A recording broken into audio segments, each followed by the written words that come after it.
हरे Krishna everyone. इस बार दिवाली पर बहुत ज़्यादा कंफ्यूजन है कि कौन सी डेट को दिवाली मनानी चाहिए। तो उसका पूरा रीज़न कि किस प्रकार से तिथि चूज़ करते हैं हम और हमें क्या चूज़ करना चाहिए, जितना भी कंफ्यूजन है उन सबको सॉल्व करने की मैं कोशिश करूँगी पूरा लॉजिकली एक्सप्लेन करके, ताकि आप खुद समझ सके कि किस प्रकार से हम तिथि को चुनते हैं। तो सबसे पहली चीज़, दिवाली किस दिन मनाई जाए, 30th को या 1st को। तो आपको पहले एक कंसेप्ट बताती हूँ मैं, जिससे आपको समझ आसानी से आ जाएगा कि हम जैसे वार बोलते हैं ना कि आज शनिवार है, कल रविवार है या जो भी वार है, वो किस बेसिस पर आते हैं। हर दिन जो 24 आवर्स होते हैं हमारे, वो अलग अलग प्लैनेट्स रूल करते हैं। सनराइज के टाइम पर जिस भी प्लैनेट का होरा होता है ना, वो पूरे दिन वार बनता है।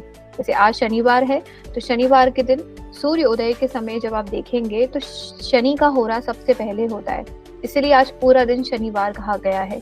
कल रविवार है तो कल का जो पहला होरा आएगा जिस भी ग्रह का, वो होगा सूर्य का, इसलिए कल रविवार होगा। वार की गणना होती है वो इस बेसिस पे होती है कि कौन सा ग्रह सूर्य उदय के समय पर किस ग्रह की होरा चल रही है, उसी बेसिस पे हमारे वार का कंसेप्ट है। तो तिथि भी सेम है, सूर्य उदय जब होता है उस समय पर जो भी तिथि आसमान में होती है, उस तिथि की ऊर्जा को पूरे दिन माना जाता है। अब इसके पीछे का क्या कारण है कि क्यों सूर्य उदय के समय की तिथि हम देख रहे हैं, तो उसके लिए आपको तिथि का कंसेप्ट समझना पड़ेगा कि तिथि आती कहाँ से है। तो तिथि होती है सूर्य और चंद्रमा का गोचर। ओके, पूर्णिमा के दिन चंद्रमा जो होता है वो सूर्य से 7th में बैठा हुआ होता है, मतलब जस्ट अपोजिट बैठा हुआ होता है कि सूर्य की पूरी रोशनी चंद्रमा पर जा रही है और आज पूर्णिमा है। अमावस्या के दिन सूर्य और चंद्र एक घर में साथ में आ जाते हैं, उसे हम बोलते हैं अमावस्या।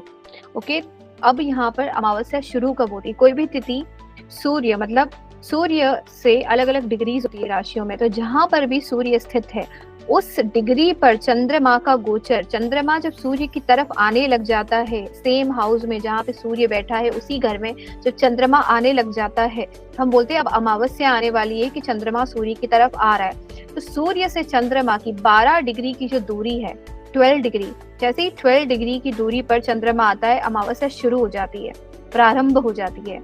और जैसे जैसे चंद्रमा नजदीक आता जाता है वैसे वैसे अमावस्या और डीप होती जाती है। ओके, तो जैसे ही सूर्य चंद्र की युति हुई, एक पॉइंट पर दोनों आए, वो डीप अमावस्या का टाइम होता है, हम बोलते हैं पूर्ण अमावस्या। अब यहाँ पर आता है अमावस्या तिथि प्रारंभ कब होगी, तो वो हो रही है हमारी 31st को आफ्टरनून में। ठीक है, मतलब अराउंड 3:30 समथिंग अमावस्या तिथि शुरू हो जाएगी ऑन 31st। ठीक है, और ये रहेगी अगले दिन शाम को 6:30 बजे तक। ठीक है, अराउंड 6:15 कहीं पर, अकॉर्डिंग टू प्लेस थोड़ा सा वेरी होता है, बट अराउंड आप समझ लो 6:15 से 6:30 के बीच तक अमावस्या तिथि रहेगी 1 तारीख को। ठीक है, तो 31st से 1 तारीख के बीच में अमावस्या तिथि है। 31st की दोपहर से लेके 1 तारीख की शाम तक अमावस्या रहेगी। अब यहाँ पर जो भी लोग 31st को मना रहे हैं वो ये बोल रहे हैं कि क्योंकि रात्रि, अमावस्या की रात्रि होगी 31st को, तो उस दिन हमें दिवाली मनानी चाहिए। ठीक है, और जो बाकी जो लोग बोलते हैं वो उसको मान रहे हैं जो शास्त्रों के अंदर लिखा हुआ है कि सूर्य उदय के समय पर जो तिथि आसमान में होती है उस तिथि को माना जाए पूरे दिन, और वो व्रत, वो अनुष्ठान हमें उस दिन रखने चाहिए जो भी सूर्योदय के समय हो। अब यहाँ पर 31st को आप देखोगे तो सूर्योदय के समय पर तिथि नहीं होगी आसमान में। ठीक है, अगले दिन जो 1 तारीख है तब सूर्योदय पे अमावस्या होगी। पर अब हम ये सूर्योदय वाले कंसेप्ट को थोड़ा डिटेल में समझते हैं कि एस्ट्रोलॉजिकली ये क्या है, किस तरीके से तिथि की गणना हो रही है और क्या हो रहा है। तो जो 31st का आफ्टरनून का टाइम, आप मान लीजिए सूर्य यहाँ पर है, चंद्रमा यहाँ पे एंटर लिब्रा में, तुला राशि के सूर्य है अभी, तो यहाँ पर सूर्य है, चंद्रमा सूर्य की तरफ आ रहे हैं, उनकी जो दूरी है वो कम होती जा रही है। तो अभी 3 बजे, 3:30 बजे के आसपास 31st को चंद्रमा कहीं इतनी डिस्टेंस 12 डिग्री दूर होंगे सूर्य से, और धीरे धीरे चंद्रमा सूर्य की तरफ आ रहे हैं। तो डीप पीक अमावस्या कब होगी, 1 तारीख, जब सूर्य चंद्र, आप देखना 6 बजे के आसपास जब आप कुंडली बनाओगे तो सूर्य की और चंद्र की डिग्री एग्जैक्ट 15 डिग्री हो जाएगी सेम। और देवी उस समय पर सबसे ज्यादा, मतलब ये जो तिथियां होती है ना, ये ऊर्जा है। और पीक अमावस्या, पीक पूर्णिमा, इस समय पर ऊर्जाएं बहुत प्रोमिनेंट होती है कि उस समय पर आप पूजा पाठ भक्ति करते हो ना, तो उसका जो प्रभाव होता है यूनिवर्स में वो एम्पलीफाई होता है। तो जो हमारी पीक अमावस्या का टाइम है, उसको बहुत अच्छा माना जाता है कि उस समय पर आप देवी की पूजा कर रहे हो। इस वजह से जो लोग बोल रहे हैं 1 तारीख को आप पूजा करो, वो इस वजह से बोल रहे हैं क्योंकि हम क्या-क्या देखते हैं दिवाली पे? हम देख रहे हैं प्रदोष काल में अमावस्या होनी चाहिए, तो वो तो 1 तारीख को भी है, वो 31st को भी है, ठीक है? 31st को भी शाम को प्रदोष काल में अमावस्या ही होगी क्योंकि दोपहर 3 बजे से शुरू हो जाएगी। और 1 तारीख को भी शाम को प्रदोष काल में 5:30 के आसपास प्रदोष काल शुरू होगा, तब भी अमावस्या ही होगी, ठीक है? मतलब दोनों ही दिन शाम के प्रदोष काल में अमावस्या आ रही है जिसमें देवी की पूजा की जा सकती है। बट 1 तारीख को वो ज़्यादा इम्पैक्टफुल इसलिए होगी क्योंकि वो पीक होगा अमावस्या का, तब सूर्य चंद्र एक साथ एग्जैक्ट डिग्री पर बैठेंगे और उस समय पर जब आप लक्ष्मी की पूजा करते हो ना, तो उसका प्रभाव बहुत बढ़ता है। बात ये नहीं होती है कि किस दिन दिवाली मनाएं, किस दिन आप 31 को भी शाम को देवी की पूजा करोगे, उसको भी छोटी दिवाली कहा जाता है, उस दिन भी आप करोगे तो आपको फल मिलेगा।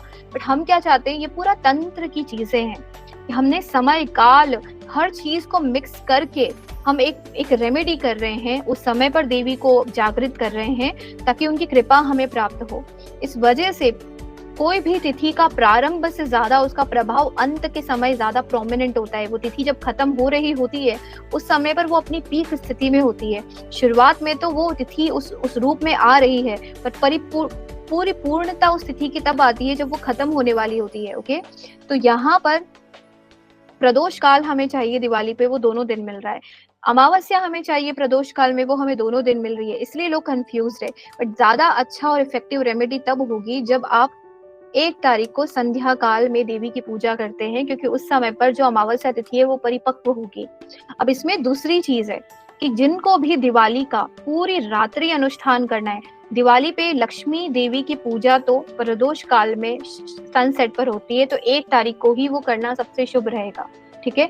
पर बाकी जो लोग हैं जो पूरी रात्रि जागरण करके अमावस्या का अनुष्ठान करते हैं, जो तंत्र में और भी बहुत सारे गोपाल सहस्त्रनामम के पाठ करते हैं लोग दिवाली की रात्रि को, वो रेमेडी करने के लिए 31st की रात्रि को करना होगा, क्योंकि हमें रात्रि के समय में अमावस्या चाहिए। तो 31st की रात को जो भी पूरी रात के अनुष्ठान होंगे दिवाली को, वो 31st की रात को होंगे। पर जो देवी की माँ लक्ष्मी की पूजा होगी, उसका फल ज्यादा प्रोमिनेंट हमें 1 तारीख को शाम के समय पर 5:35 के आसपास मुहूर्त शुरू होगा प्रदोष काल के साथ में अमावस्या, और 6:16 तक वो समय चलेगा। उस समय पर देवी की पूजा करना सबसे ज्यादा फलदायक होता है। ओके, बाकी आप दोनों दिन करिए, कोई प्रॉब्लम नहीं है, हर दिन करिए माता लक्ष्मी की पूजा। बट अगर आप एक ही दिन चुनना चाहते हैं तो 1 तारीख को शाम को सबसे बेस्ट मुहूर्त होगा। ओके, अब इसमें बातें आती है कि क्या क्या रिचुअल्स होते हैं, कैसे हम दिवाली को मनाएं, किस तरीके से हम पूजा करें।